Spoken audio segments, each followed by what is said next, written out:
Well, hello there and welcome back to the very latest episode of my Love Machine podcast. Now, today I'm going to be talking to you about something that is so common amongst my clients. They are sick to death of dealing with low quality, low effort men who make no effort whatsoever. Now, I've got to say that low effort men are one of the most frustrating types that I see. They promise you the earth and deliver absolutely nothing. They always let you down over and over again, and they constantly make promises to you, very often don't back it up whatsoever. And it really is enough to trigger the most patient single woman. So to help me today and to talk to me about this wonderful topic, I've got the fantastic Melissa Snow. And Melissa is a life and a love coach, and we've talked before on her podcast, so I'm really pleased to finally get her on mine and to discuss this. So Melissa, how are you doing? I'm doing great. I'm so excited to be here chatting with you finally. I'm so pleased to have this sorted out once and for all. When I said how you doing, I almost said that in the American Joey accent. How you doing? I wanted to say that. I don't know why. That's pretty good. Is it good? Yeah. I've been working on that for 20 years, but never mind. We all got to be good at something. We have, along with my Kermit the Frog and many other things that I'm going to incorporate in my TikToks if I ever start doing them. But that's another story. So good to have you here. And so is this a topic that you come across quite a lot? Yeah, absolutely. I've been working with single women, specifically ambitious, successful, smart single women for about 6 years now as a dating and relationship coach. And I think the higher the higher your standards are, the more frustrating low effort men can be. That is true. And I always teach my women they're not allowed to settle. But compromise is important, but they're not allowed to settle. And I think what happens quite a lot of the time is these women enter into relationships thinking they're going to change somebody, and this person eventually will start showing that they're making progress, but they often don't bother at all. Do you think it is possible to change somebody if they don't want to be? Absolutely not. No, I mean, I think that people can change for sure. And if someone is motivated, if someone recognizes the problem and wants to change the problem, they can definitely change. But we set ourselves up for failure when we enter into a relationship where someone is showing us who they are from the very beginning, but we're either choosing to not believe them, to be in denial about what they're showing us, or to think, well, he's only like this because he's never been in a real relationship before. He's never dated a woman like me. I can help elevate him. I can fix him. I can bring him up. He'll be different when he experiences this kind of love that's so different from anything he's ever had before. And the reality is you can be the greatest person on earth and he's still going to be him. That's so true. It's interesting. I had a client this morning on the phone. I've known her for a little while, in tears, because she keeps choosing unavailable men who make no effort with her whatsoever. So they string her along. They make these promises they're going to be meeting her. Oh, I'm so busy. Work's got in the way. I can't see you this week. Let's go and do this. And never back it up. And she's really upset. So I thought today's a really good time to be discussing this and to play it back. But one of the other things people do, low effort men, they just quite simply don't get in touch, do they? They will make the minimal effort, and when it comes to dating, they will suggest very, very low effort dates, like going for a coffee, going for a walk. Catching up is the phrase that they use, and it means they're not putting in no effort whatsoever to be romantic. Is that something that you see yourself with your clients? Yeah. I mean, one of the things that I tell my clients, I was just having this conversation with someone this morning, is that the first couple dates are kind of like, I hate the analogy of a job interview, but I'm going to use it in this sense, because when you show up for a job interview, you are your best self, right? You're probably not dressed the same way you're dressed on a Sunday morning. You are probably wearing some uncomfortable, if you're a woman, you're probably wearing some uncomfortable shoes that you don't want to be wearing. You are smiling more than you normally smile. You're intentionally making eye contact. You're sharing all the best qualities about yourself, right? You're really trying to impress the person with the best version of you. So if you think about that in terms of dating, when someone is showing up on their first, second, third date, that's when they are putting forth their best self, their best effort. That's when they're trying to sell you the most on them. And if that version of them is already half-assed compared to what you want, or already like, I don't know, maybe, that's the best version of that. Like, it's all downhill from here. That's what I was thinking. I thought it's never going to get better. You're going to be tolerating this absolute rubbish and nonsense right from the start. So don't. So how can people spot a low effort man? Let's assume right from the beginning where they first meet them. Maybe they've met from one of the most common ways, from a dating app, for example. How can you spot, other than having a really poor profile? Because I think most men make very low effort when it comes to dating profiles in general. So we have to forgive some of these guys who are perfectly nice guys. They just don't know how to sell themselves. So let's go right to the beginning. How can you spot a low effort man from his first interactions with you? Yeah. So my clients all have a rule when they're dating online. They are not allowed to swipe, like, match with a man who doesn't have anything in his profile. So if he's just pictures and no words, I mean, if you've got words and you're not the best writer, you're not the greatest at selling yourself, at least you're putting in an effort, right? If a man's only got a couple pictures up there and he hasn't even put in the effort to tell you about who he is or what he's looking for, he's either looking for a relationship, but he doesn't want to put in any effort, or more than likely, he's just not looking for a relationship. So that's the first thing. The other thing that I look for is in their profiles, there are certain things that men will say that clue you into the fact that they are either low effort men or they're not really looking for a relationship. And a lot of them aren't going to come right out and say it, but they'll say things like, I'm just looking to have some fun. Or I'm new in town and looking for someone to show me around. That's a great one. Yeah. They'll also say things like, I don't really know what I'm doing here. I don't really know what I'm looking for. I hate online dating, but here I am anyway. Those kind of like wishy-washy, non-committal, I don't know what I'm doing here kind of things clue you into the fact that he really doesn't know what he's doing here, or he knows what he's doing here, but he doesn't want to be upfront about that, or that he's not willing to put in the effort to figure out what he is doing here. That's probably the most common one that I see, the last one. So many profiles say something along the lines of, let's leave some mystery here. Ask me anything you want to ask me. Putting all the emphasis on the woman to contact him and make all the effort. Yes. You know that one? Yep. I'm an open book. Ask me anything. That's it. That's the one. Translation, you do all the work. That's what it is. I can't be bothered to spend any time filling in my profile. So there we go. Take it or leave it. You ask me and I'll tell you. That's it. Absolutely. What's interesting, you say you don't allow your clients to contact men with no text in there, no profiles. And I agree with that completely.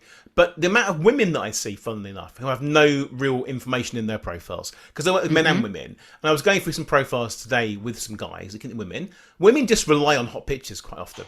They just think, oh, look really nice, here's me in a bikini, here's me looking nice, and then wondering why they're attracting the wrong sort of men. That's a common thing. But men often don't make much effort with their pictures because all of their profile, they don't know how to do it. They don't know what they should be writing there. Men aren't going around taking photographs of themselves to add onto dating apps. But then you can. I think the men that make some effort, and even getting a friend to take a nice picture of them smiling, that's another thing, isn't it? Smiling. If you don't smile, that's low effort. Right. But can you explain some of the most low effort photographs that you see? And I'll start you off on one. You can give me some examples. The one that I hate the most is, of course, the famous camera in the mirror shot, where they are scowling into the mirror, hiding their face with a camera, sometimes topless, sometimes not, looking really miserable in a mirror with a reflection quite blatantly showing. You know the one I mean. You've laughed at that one. Can you give me some other examples? And they're probably in the gym locker room while they're doing it. That or their bedroom. Yeah. That's the one. Yeah. I think the picture of like all the bros, like here's me with my 8 dudes and who knows which one is me, but this is the first picture I had on my camera roll. That's it. I actually don't mind the fish pictures. I go back and forth with my clients on this a lot because they're so against the fish picture. And I don't know how it is where your listeners live, but in Colorado, we like our fish pictures. For those who don't know, can you explain what the fish picture is? I see it all the time. Yes. And I understand why men do this, but I'll let you explain that. Yeah. Every other profile has at least one picture of a man holding a fish that he's caught. A giant fish, normally, isn't it? An impressive fish. Yeah, we're not showing off our. They're showing off their fish, how wonderful they are at catching and hunting and gathering and providing all these things. Yep. Yeah. It's funny you see it as well. I see it all the time. And I'm here in the UK. There's not a lot of fish right here where I am in London. But they're finding them.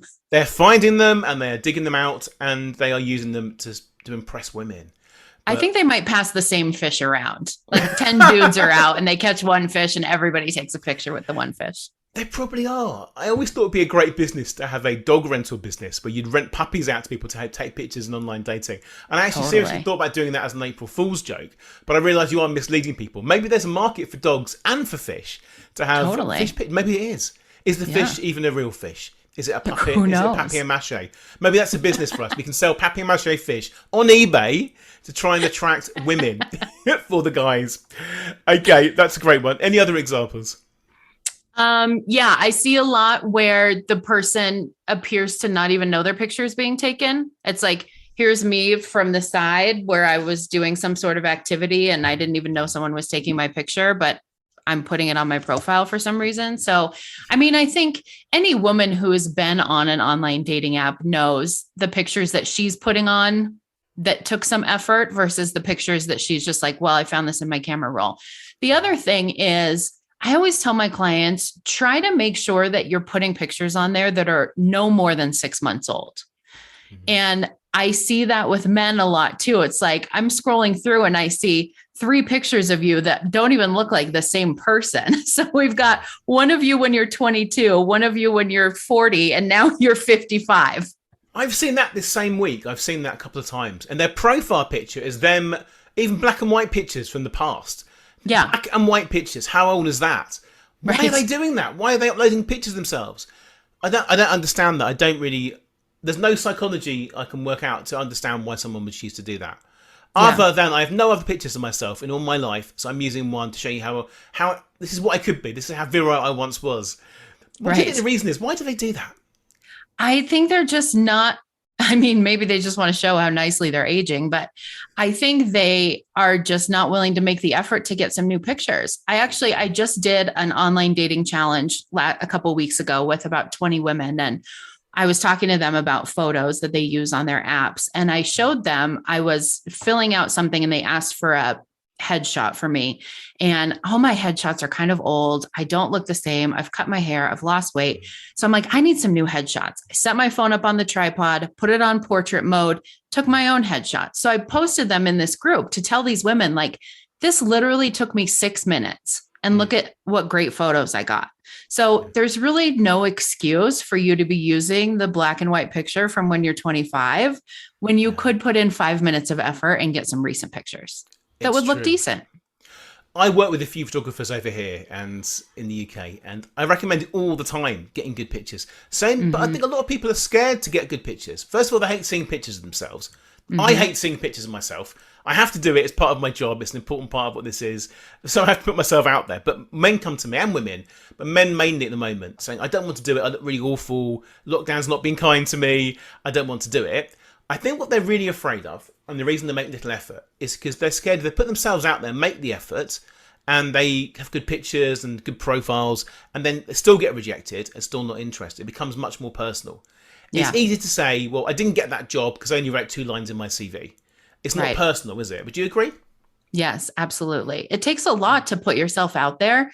And it takes a lot when you've made an effort to put yourself out there, right? You've intentionally gotten these nice pictures taken. You've had someone maybe help you craft your profile. You are being real and genuine and authentic and letting yourself hope and actually believe, maybe for the first time in a while, that you're going to meet somebody and it's going to be great.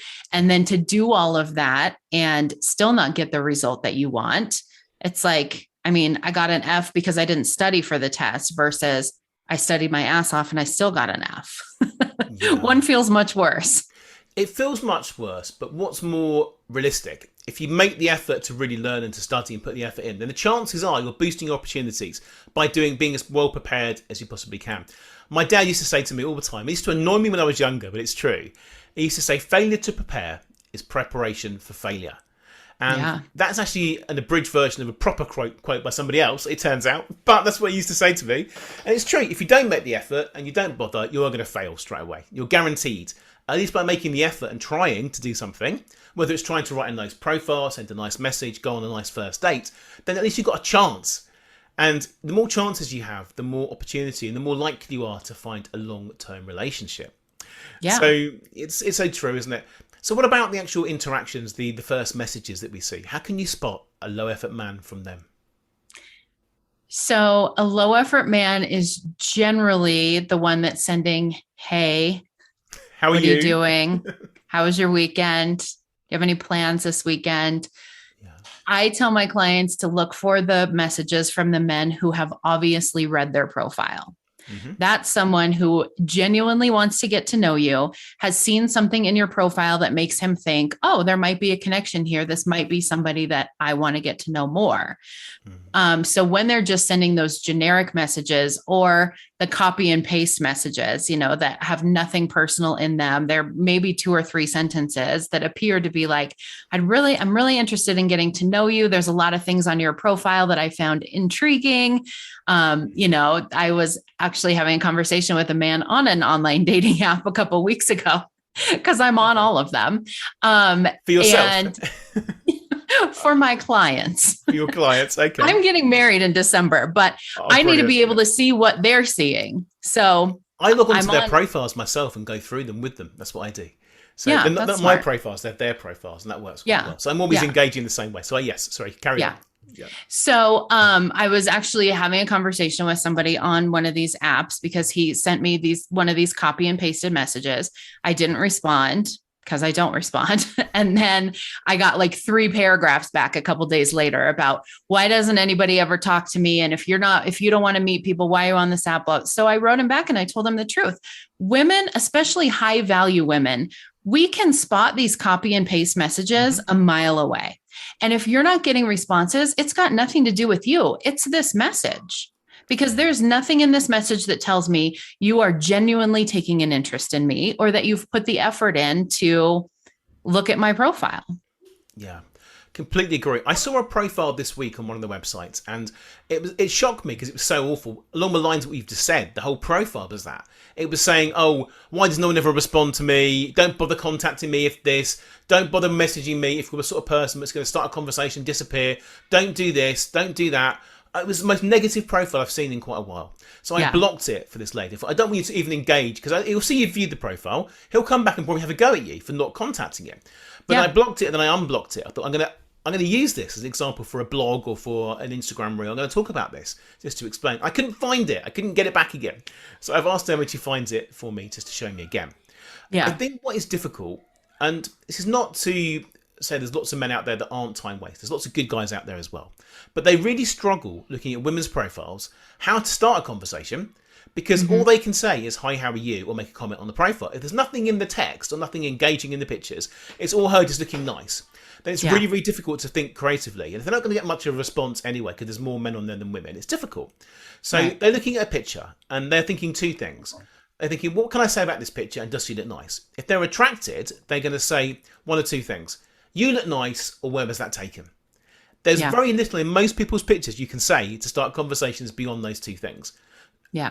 If they've got an interesting conversation starter, they can go with that, like a dog or a background or a holiday or something like that. But most pictures tend to be women stood there holding a drink or just smiling at the camera or with their friends.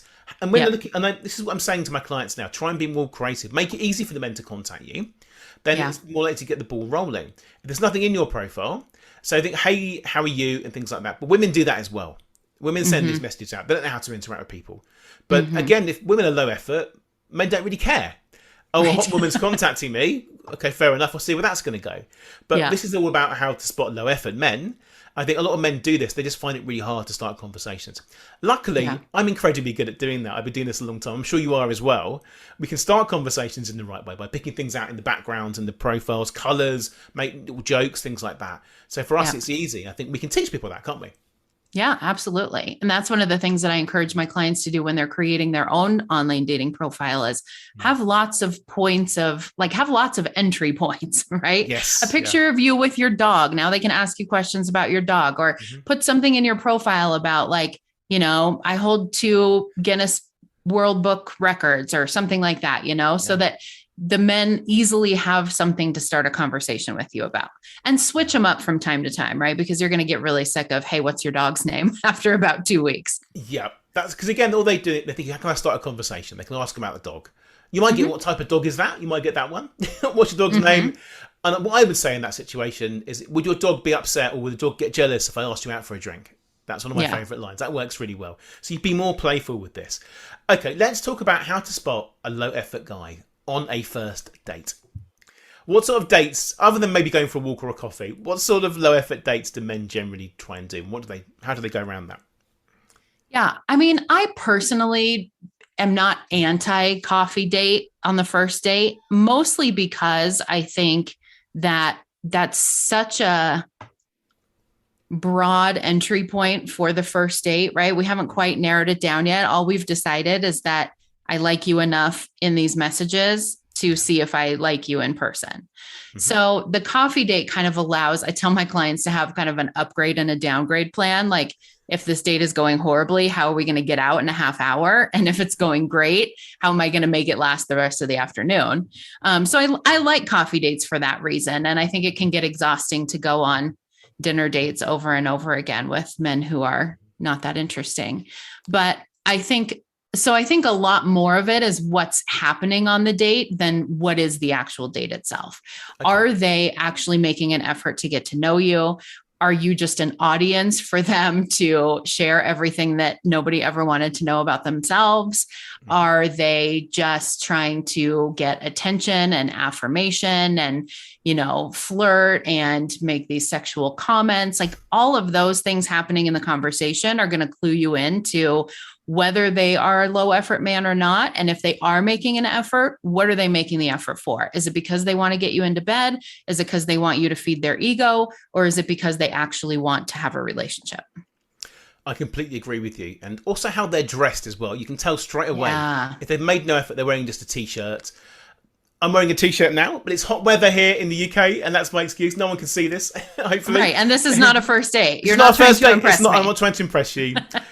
Well, I am a little bit, but beyond that point, everyone's trying to impress each other on this podcast to some degree, aren't they? But we've already chatted, so that's no problem. So yes, how they dress. Have they even bothered to have a shave, for example? Yeah. Have they brushed their hair? You can tell a lot about a person. If you can't even be bothered to brush his hair or have a shave or dress up nicely, then you can pretty much sure that that's not going to be improved upon on future dates. Right, right. This is the best it gets. It's the best it gets. Right, like you said, right at the start of this podcast, that's the best it's going to get. Yeah. And what about afterwards? Maybe you've had a reasonable date. I think if a man doesn't follow up with you quite quickly, that's low effort as well. Yes. How can you tell if somebody's just low effort or not interested, or someone that's interested and just playing it cool? How do you know the difference? I was just having a conversation yesterday with a friend of mine who is dating, and she's in her mid 50s, and she's a catch. She's gorgeous, smart, successful, all the things.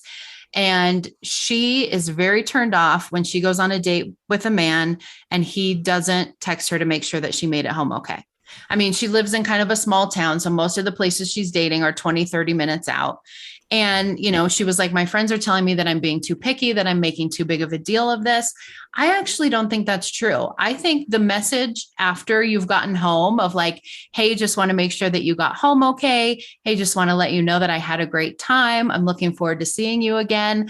Yeah. That is a man who's going to make effort. That is a man who is interested in you, who wants to make sure that you know right off the bat that he's interested in you so that he doesn't lose you to somebody who is more interested in you, right? And somebody who's actually like still thinking of you after the date ends. It's not just, I showed up, I put on my best behavior in that hour, and now it's up to you what you want to do with it.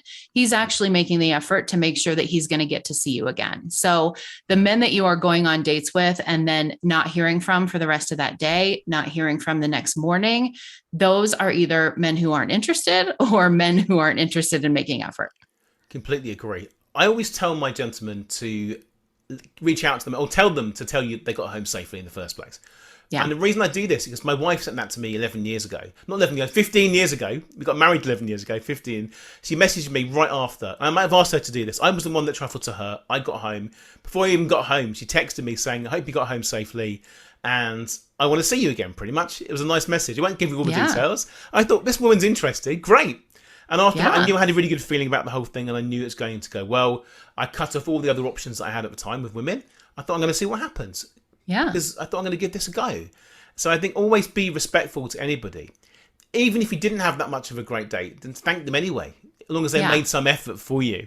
Absolutely. I think the frustration often comes, though, with these low effort men is that they lose interest very quickly. So for the first couple of dates, maybe when they've got what they want, maybe they've had sex or they're getting towards that, or they think there's a fear of relationship, then they will pull back. Do you think men are always low effort right from the start, or do you think they can become low effort when the sort of true colours come flying in? I think either one. I think it depends on kind of what their intentions are from the start. If they're not looking for a serious relationship, then they're usually low effort from the very beginning, or they're low effort until they get what they want. Men who are looking for a serious relationship, they're really not that different than women. We get in our own ways 99% of the time, right? So even if he does want a relationship, I always tell my female clients, I'm like, we have this idea in our head of these men who are super confident and don't have any anxiety about reaching out to us, asking us out on a date, going out with people, like not a care in the world, right? But they are actually just as nervous as you are. They are just as uncomfortable being vulnerable as you are. They are just as burnout on dating as you are. They want to find their person just as much as you do. So I think that it's very similar with men and women, that it's really hard to keep putting yourself out there and making the effort when you're not getting the results that you want. It's very similar to business. There's a lot of analogies that work when it comes to business and dating, don't you think? Oh, very much so, all the time. Yeah. Job seeking. You go out there for weeks and weeks and you tell everybody, like, I've got this new program. It's so great. Everybody's going to want it. Here's all the fabulous things it can do for you. Here's all the amazing graphics I created. Everybody sign up. And you do that for 2 weeks and nobody signs up. It's real hard to get up the next morning and be like, here's another thing, who wants to buy it, right? Yeah. And it's really similar in dating too. When you make all that effort and you don't get the result that you want, to be able to have enough of a handle on your mindset, your self-value, your self-worth, your confidence, to be able to then keep putting yourself out there over and over again is really hard. And so that's why I think some low effort men just get created through the process, because it's hard and it's painful to keep putting yourself out there and not getting the results that you want. It really is. I think that's so true. I think dating ultimately is marketing. And we are marketing ourselves, and we've got to market ourselves in the best, most shiny way we can to start with, to attract attention, and keep doing it, because it's attracting leads, isn't it? Like you said. Yeah. That's what happens. It's all about that. And if we don't bother doing things in the right way, then we're not going to get what we want. And it's all just a massive waste of time overall. Yeah. But I think what I would add to this, though, is important. Now, I like to give everybody one chance when it comes to dating. And I tell my clients that as well. If a man, for example, appears to go quiet for a few days and then he comes back again, I'm really sorry, I've been busy, then just for once, give him the benefit of the doubt. Yeah. It's not always the case that they're making no effort or not thinking about you. It often is, let's be honest, but give them one chance, because life does get in the way, doesn't it? Yeah. Yeah. And I think for my clients, at least, what I see is they are so on guard about making the wrong choice or putting effort into the wrong guy or getting hurt or having things turn out the way that they don't want them to, that they're so focused on the red flags, right? Because if I can see all the red flags, then I can keep myself from getting hurt again, which is literally impossible. But so every little thing, like, oh, he didn't call me in 24 hours. Actually just had a conversation with a client the other day about how he responded to a question, YEA. And she was upset that he didn't respond yes with an exclamation point. Like, even to that kind of specificity that we're like, oh, something's wrong here. I'm out before I get hurt. Yes. So I think that's actually really good advice, to give them at least one chance, because it's so easy to read into things. It is. But if there's a pattern of bad behavior and low effort behavior, then pretty much what you see is what you get. That is who they really are. But you can make an excuse once, you can justify things. But lots of my clients think, well, he's promised me he's going to see me, and I texted him and he got back to me straight away. Oh, I'm going to see you soon. Doesn't do that. And they try and make excuses for them all the time. This is what's happened today with my client and a client a couple of days ago. It's so common.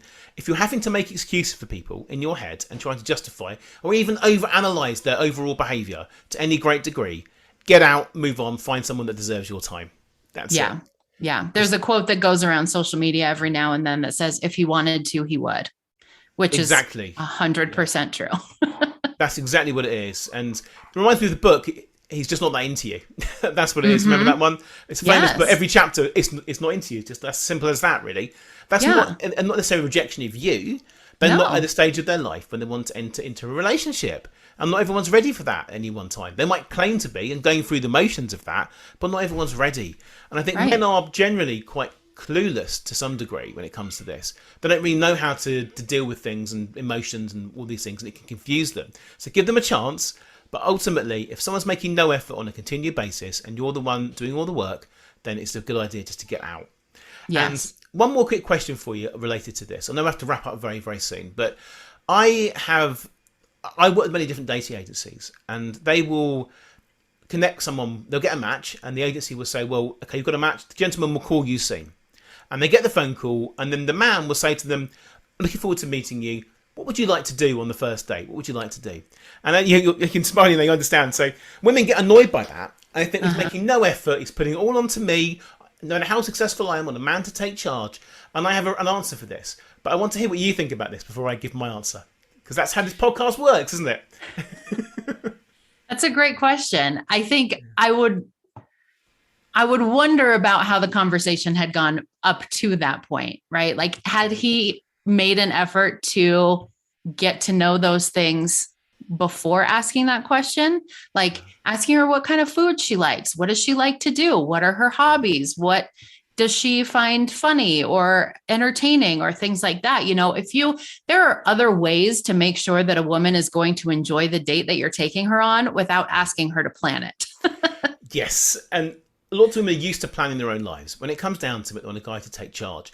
And this is part of the problem. This is my answer to this. This is what I tell them. I said, give them a chance, because at the very first time, they don't know you. They've never spoken to you before. They haven't met you. All they're doing is going for a procedure with an interim matchmaker.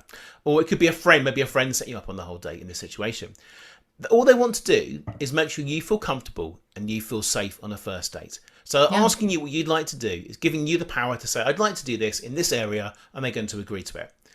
If that happens over and over again on your dates, and they're always asking you, well, you do it, you arrange it, that's low effort. But I think, again, give someone the chance the first time round, because you don't know. You can't make judgments like that too quickly, can you? Right. No, I totally agree. And it is them making an effort to make sure that you have an enjoyable time. Yes. But I also think the pattern part is important too, because this is my hot tip for all the type A successful, powerful, take charge, masculine energy women, because I am one. If you are always the one controlling things and planning things and doing things and making sure everything's taken care of in the beginning, you're going to be the one doing everything for all of time. And if that's okay with you, then let that be okay with you. But don't think you're going to be the one in charge in the beginning, and then all of a sudden he's going to magically take charge. It's not going to happen. No, because ultimately you're not their mother. Right. That's it. That's what their mums do in their life, and that they control them. Not control them, they guide them and steer them what to do and give them direction and give them motivation. That is part of a partner, but a partnership is an equal team, both helping each other along the way. So it should be 50-50 right from the start. Other than paying for the bills, we won't go into that right now, but that's another question. That's a whole other podcast. That's a whole other podcast. That it's becoming, the rules on that are shifting every single day and changing over. So I do have to do this another time. But Melissa, so wonderful to talk to you. Yes, we'll wrap up now. I know you've got a busy meeting coming up shortly, so I'll say goodbye to you now. But I know we'll do this again another time. Thank you very much. Sounds great. If someone wants to find out more about you, how do they do that? Yeah. So you can go to lovestartsherecoach.com. That's my website. Or I have a Facebook group that's also called Love Starts Here that you are welcome to join. And my podcast is also called Love Starts Here. Fantastic. Well, thank you so much. Good to talk to you again. Thank you. Have a great rest of the day. Bye for now. Thanks. Thank you so much for listening. I'd love to give you a free copy of my latest book, which you can download right now from my website, jamespreece.com. If you enjoyed this podcast, I'd really appreciate it if you could share the love by taking a few seconds to write a positive review on the iTunes store right now. See you next time.